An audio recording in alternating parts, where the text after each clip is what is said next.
Amazonas. Somente nova matriz econômica pode deter avanço da pobreza. Artigo escrito por Samuel Hanan. Ao longo das últimas 2 décadas, o Amazonas vem perdendo expressividade econômica nos cenários regional e nacional. Os efeitos deletérios dessa triste realidade são facilmente mensuráveis, a começar pelo empobrecimento da população, passando pelo aumento da violência urbana, agravada pelas ações ostensivas das crescentes milícias e organizações criminosas, e pelo inaceitável aprofundamento da realidade socioeconômica entre a capital, Manaus, e os 61 municípios do interior do estado.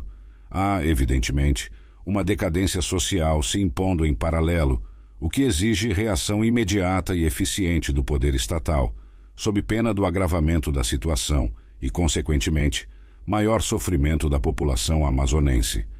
É fundamental a permanente e intransigente defesa da Zona Franca, polo industrial de Manaus, esteio econômico do estado.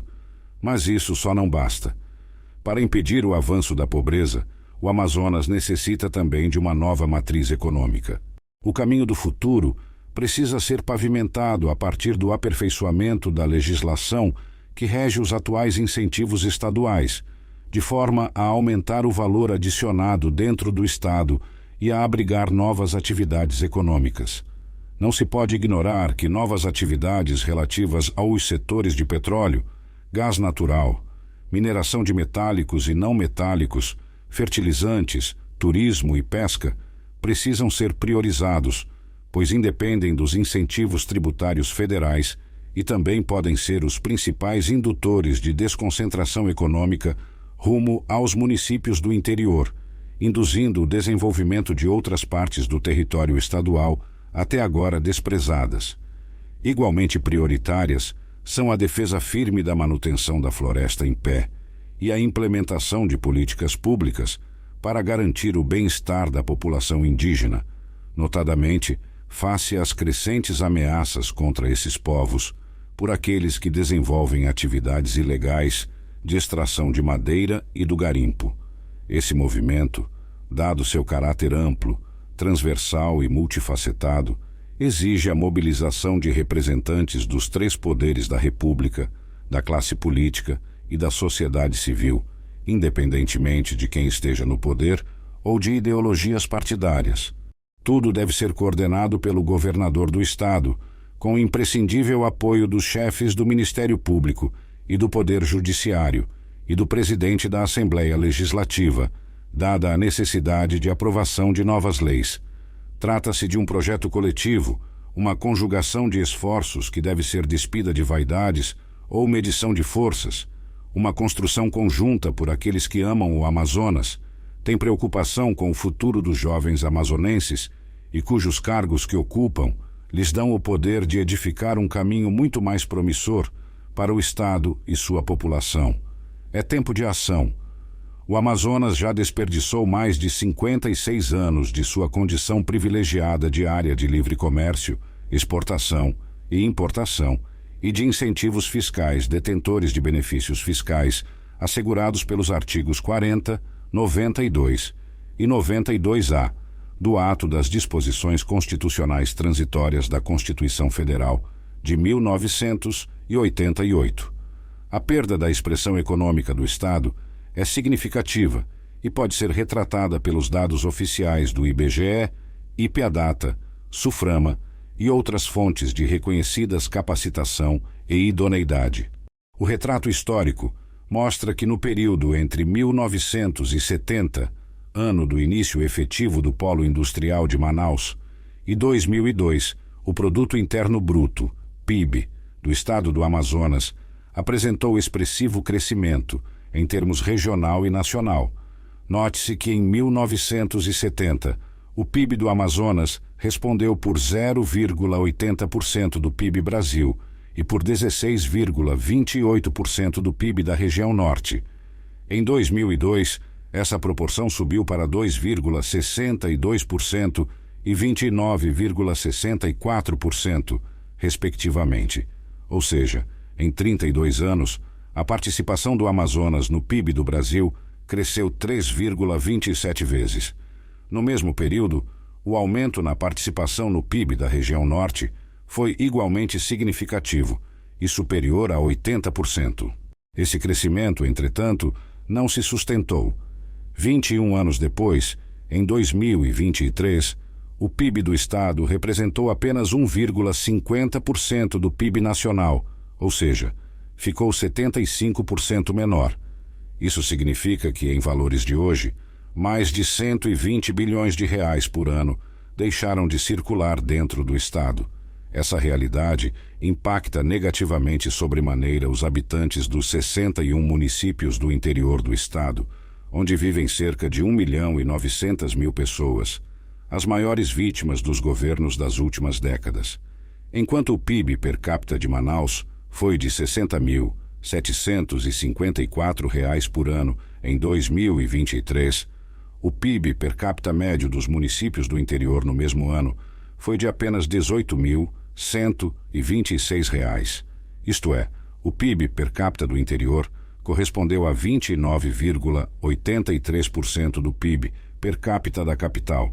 Em outras palavras, foi 3,35 vezes menor.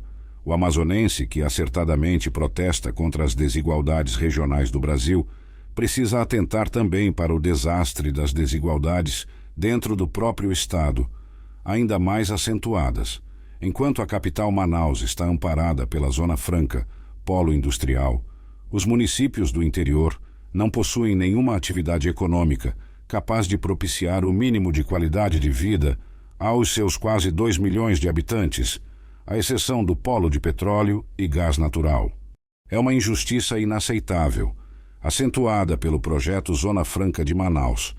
Tudo porque o Decreto-Lei número 288, de 28 de fevereiro de 1967, que alterou a Lei número 3.173, de junho de 1957, dispõe em seu artigo 49 que as isenções fiscais previstas naquele decreto-lei somente entrarão em vigor na data em que forem concedidos pelo Estado do Amazonas e pelo município de Manaus incentivos relativos aos mais importantes tributos estadual e municipal, o Imposto sobre Circulação de Mercadorias e Serviços, ICMS, e o Imposto sobre Serviços, ISS.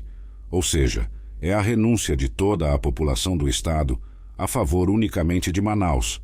Fácil concluir, portanto, que a renúncia fiscal do ICMS concedida pelo governo do Estado do Amazonas, da ordem de 8 a 10 bilhões de reais por ano, ao mesmo tempo em que assegura a Manaus sua mais importante atividade econômica, o PIM, retira recursos do interior por meio da renúncia daquele imposto concedida às indústrias instaladas na capital.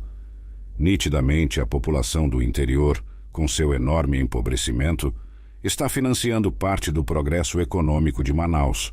Por uma questão de isonomia e justiça social, isso precisa ser compensado por meio de um novo plano de desenvolvimento socioeconômico ambiental do estado do Amazonas, a começar pelos investimentos orçamentários do governo do estado.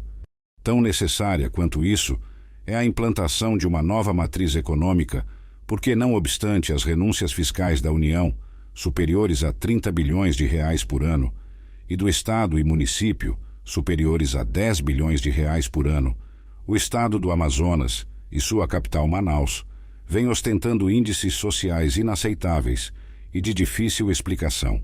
Segundo dados publicados em dezembro de 2023 pelo Instituto Brasileiro de Geografia e Estatística, IBGE, 51% da população do estado vivem na pobreza e 10,5% vivem na extrema pobreza. Apenas 9,1% da população tem rendimento superior a R$ 2.200 por mês, e os que têm remuneração de R$ 3.300 por mês estão entre os 10% mais ricos da população.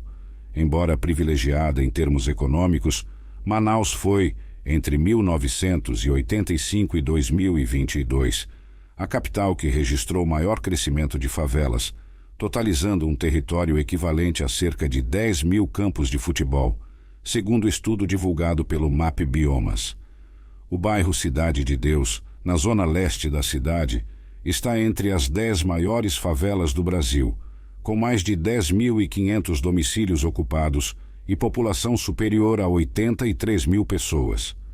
O triste fenômeno já se espalhou pelo estado. Além da capital, Santo Antônio do Içá, Coari, Tonantins, Ipixuna Novo e Aripuanã são os municípios com maior crescimento da favelização e da pobreza, com índices que variam entre 60% e 75% da população. É incoerente que um estado com a 14ª maior arrecadação tributária, dentre os 26 estados e o Distrito Federal, tenha uma população tão frágil economicamente, com nível de empobrecimento crescente, à mercê do domínio das organizações criminosas e da violência urbana, e ainda sofrendo com péssimos índices de desenvolvimento humano, IDH, Índice de Retorno de Bem-Estar à Sociedade, IRBES, e índices de educação.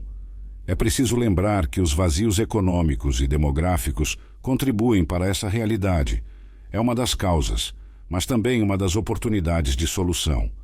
No imenso território do Amazonas, 1.571.000 km², caberiam 15 países da Europa, esses com população somada de 284.600.000 habitantes e PIB total de 12 trilhões e 460 bilhões de dólares, ante 3.950.000 amazonenses, e PIB estadual de 32 milhões de dólares. Além disso, na prática, recai a essa população a cobrança mundial pela preservação da maior floresta tropical do planeta, apesar dos esforços quase nunca reconhecidos dos ribeirinhos, caboclos e indígenas. Essa realidade precisa mudar, e o Brasil deve capitalizar a proposta feita há 2 anos pelo presidente dos Estados Unidos, Joe Biden, de que as nações remunerem o Brasil como forma de evitar o desmatamento na floresta amazônica.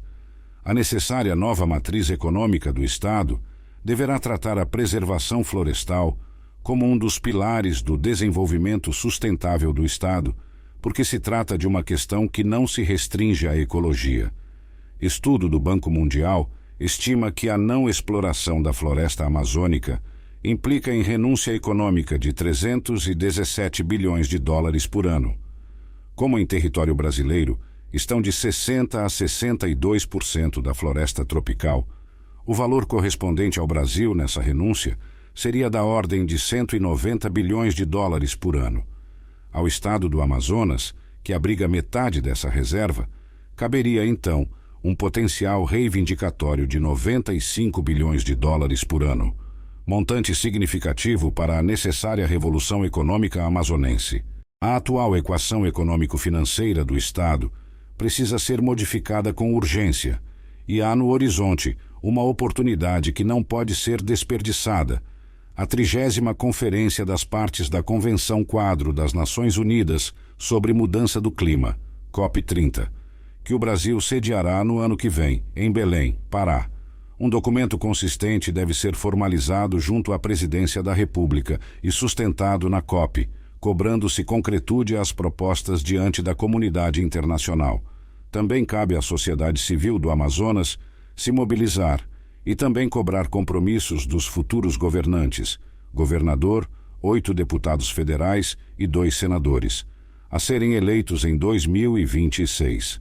Com menos discursos e mais ações efetivas, é possível mudar a realidade atual, na qual o potencial do Estado é subaproveitado e população paga o preço.